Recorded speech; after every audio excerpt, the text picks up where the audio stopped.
2 years ago, I had to sell both my cars in order to move to Canada as my visa in America ran out.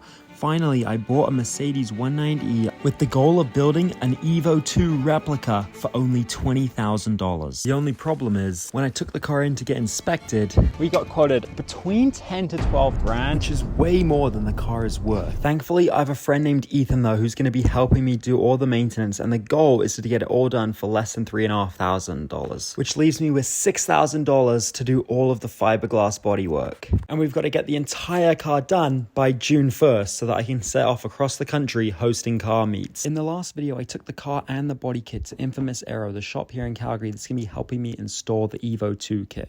Unfortunately, when we unboxed the kit, we found out that it is manufactured terribly with holes in the molds, cracks in the fiberglass, and overall just not worth the $6,000 I paid. We also found out that the car is full of rust holes, so I'm now looking for a clean 190E shell that I can take this car apart and put everything onto that in about 6 months. But before we even get to that point, we need to see if this body kit fits well, because if it doesn't, well, this build is over. Alright, we've now finished taking the car apart, fully dismantling everything that we can, or going to for the kit to fit. You can see we've taken off the whole front end. The only problem is you can see a lot of corrosion. This side is not too bad, but if I come to the back here, you can see we've got quite a hole right there. That's pretty serious, literally bits just coming off. The back bumper is solid, there's not really any rust. And then right here, another bad hole where it's pretty serious. And if I come around to the front, which we knew was gonna be the worst, it's really bad. This is all gone in here. And then we didn't know there's more rust right here. That's pretty bad too. So what I'm thinking is, instead of fixing all of this, because this is probably like $15,000 worth of rust repair, maybe more, in Canada, we're just gonna make it so it doesn't get worse. And God willing, in the future, I'll find a clean shell to swap all the parts over. So now we're gonna finally see if this kit fits. All right, it is time to test fit piece number 1 and see if it fits onto the car well. These are the scariest parts. That looks pretty all right. How is it? Some things hitting here. I think this is hitting. I don't think it's trimmed properly. Oh, they did it all right. They tried. It should be like that. I want to trim that out and see what's what. And God willing, it fits. As Jason was trimming the fender, I really hope that once he's done trimming it, it fits almost perfect. Because this will tell us how the rest of the kit is probably gonna fit. All right, moment of truth, will it fit?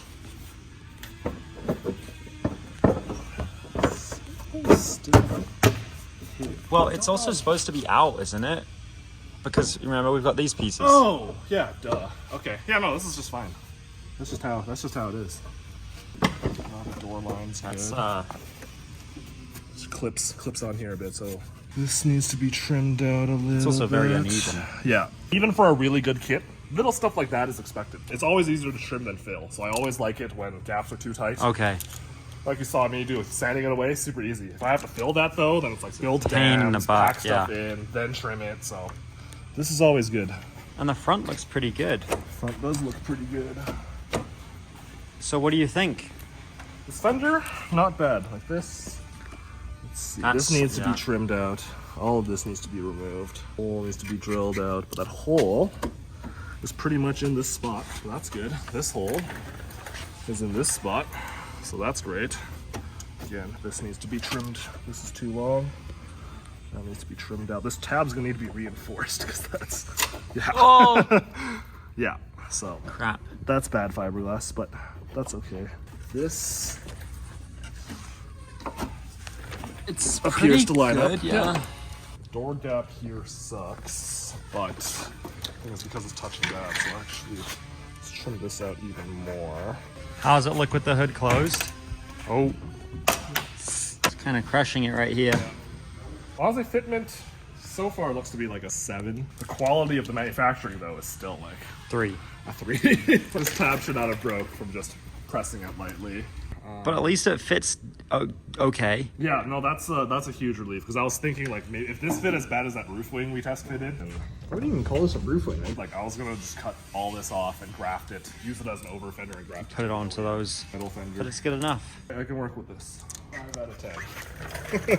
Time to test fit the rest of it. The first fender fitting was definitely a relief, but it doesn't mean much if the rest of the kit doesn't. Not great. Okay, you can kind of flex it into place. This is all right. It can be flexed into place. Luckily, they've got the integrated threaded insert here. This one doesn't appear to have any of the horrible voids like the other one.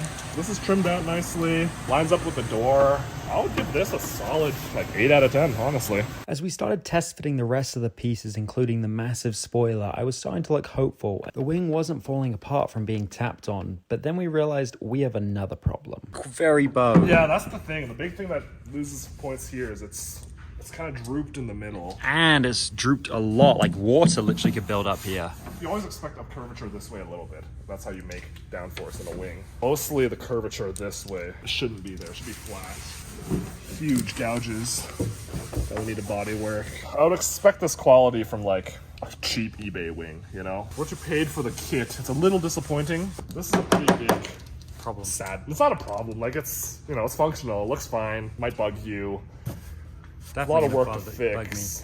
The only thing that matters is I need to be able to eat dinner off this. I mean, you could still. Overall, Jason rated the wing as 6.5, but the problem with this kit is the mold just seems to have been used so many times that they're filling it with Bondo, which is not ideal for a kit that's $4,100 US. Now, Hedgehog is offering to send me new pieces for the body kit, but the problem is I have no confidence they're going to be any better than what I've already got. And it's going to probably take 2-3 months for them to arrive in Canada. Plus, I'm going to have to pay customs and tax duty on top of that. And I'm trying to get the car done for June 9th so I can take it to Wek Fest in Seattle. So what do? Do I fix the body kit? Or do I wait for them to send me new parts? Little did I know, this was before we even got to the worst of it. Yeah.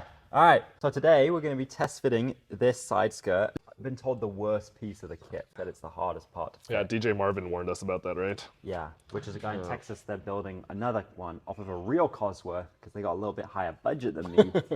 The nice thing about a fiberglass skirt is you can see this is much stiffer. It stays in the same shape no matter how I hold it. It's very flexible. Yeah, so this just needs more securing. Little did we know, this would cause us many headaches. This is why you don't just blindly drill where they tell you to drill. As you can see, I've got the only known good tab lined up. Like, that can only go there. You can see this is off by like 1/2 inch. And boy, do I wish the problem stopped there. How does it fit? Like, the skirt, yeah, it doesn't seem bad. A few moments later. The problem, right, is that when you put this, it fits well, but then the side skirt is off. Even when you push it up, like, it's like off by quite a lot. Yeah. So, the only thing I can think of is cut this. Yeah, but then we lose those tabs on the bottom. I'm going to do my best to explain the problem right now. So the side skirt, as it sits on the vehicle, isn't actually able to connect to the vehicle because where you would mount the screws to hold it on, the fiberglass is too thin, brittle, and weak. I mean, it's literally cracking with just screws and the car's not even being driven. And even if that wasn't a concern, when you have that lined up underneath, there's an inch gap. These are supposed to bolt to here. Oh. That's a good 2 inches. Yeah. This is a complicated issue. So I have an idea. My current idea is to just ignore all of this mounting for now. It's looking like if I flex the skirt and bolt those bottom parts up that weren't fitting earlier. Yeah. If I do that first, it leaves a gap up here, but then it kind of sets everything in the right spot at least. So worst case, we either ignore this if it's solid enough with just the bottom mounting, or I'll have to do some custom fiberglass work and kind of rebuild this area to meet here. So Jason's idea is to mount the side skirt from the bottom first. That way the fender and everything will line up, and then we'll put a metal strip where it doesn't match on the side of the car and weld that on. Then we can use that to mount the hardware so that it won't fall off as I'm going down the highway. After a lot of trimming and screwing it into the bottom of the car. Hopefully Stuff fits a little better now. We're getting somewhere with the skirt now. I trimmed all this stuff away and on the inside, and when you push it up, it at least... It's actually not bad. Yeah, like it doesn't push this completely. This is good. Yeah, it used to push this all the way out of the way, and this wouldn't fit. So we just put filling here? It's close. Yeah, I'll body work that after. It's easier to just trim away what you need, make sure it fits, and then we'll just fill it after anyways, because we have to. Okay. I mean, you have to keep in mind, it took us a few hours just to test fit it. And this is just one side. Yeah. We still do the other side. Yeah. Now we had two pieces left, the rear bumper and the front bumper. It's time for the rear bumper. See how this thing fits. But before we could mount the rear bumper, we had to mount the crash bar that it comes with. Now, thankfully, it already has hardware to just bolt onto the car, but the question is, will it even fit? And they fit. Nice. That looks perfect. That looks great. Awesome. You can see the gap is even all the way along the trunk, side to side. It's also even, it bolted right up. OEM hardware threaded right into the studs that are built into it already, which is super good. A lot of the times, people make fiberglass parts that you just don't remember what the OEM hardware is. Like I've gone so many hoods where you have to buy new bolts just because like the threaded insert's just different and you just can't use. But this one came with it and it went right in. Yeah, it went right in and used OEM hardware, so we didn't even have to find new bolts. This is a solid 10. Finally, something goes to plan. I'm not even gonna bother checking for the little chips and stuff because Who those are cares? cosmetic. It's gonna get covered by the other bumper, but like for what this part needs to do, 10 out of 10. Now it's time for the actual rear bumper. Is it on that side? Yeah. Because on this side it's not on yet. Look.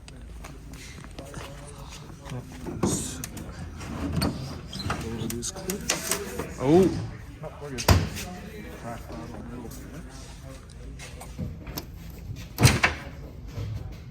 So rear bumper's on. Fitment is good. Like I don't have to trim anything. Popped right on. Gap looks good.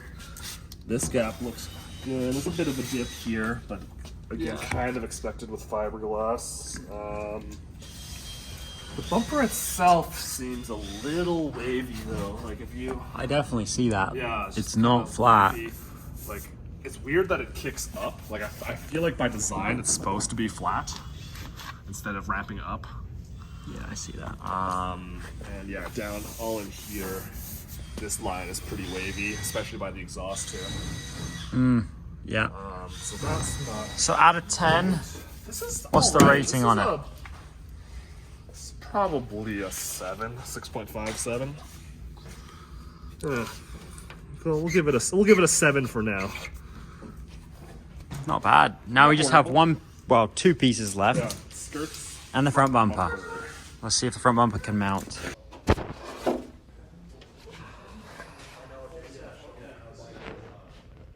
It's just got holes. So the first thing I noticed with the front bumper, if you remember correctly, the rear bumper was perfect. Like it used all OEM hardware and it bolted right in. This one, on the stock one, there's studs built into the crash bar. This one, however, it does have an integrated crash bar in it, bonded to it, so that's nice. But it's just got holes, which appear to be in the same spot, but we'll see about that. So I think I might have to nut and bolt it. So I'll have to get new hardware for that. So this is kind of what you expect from fiberglass bumpers. I was like giving praise to the rear bumper because that's honestly impressive. All right, moment of truth.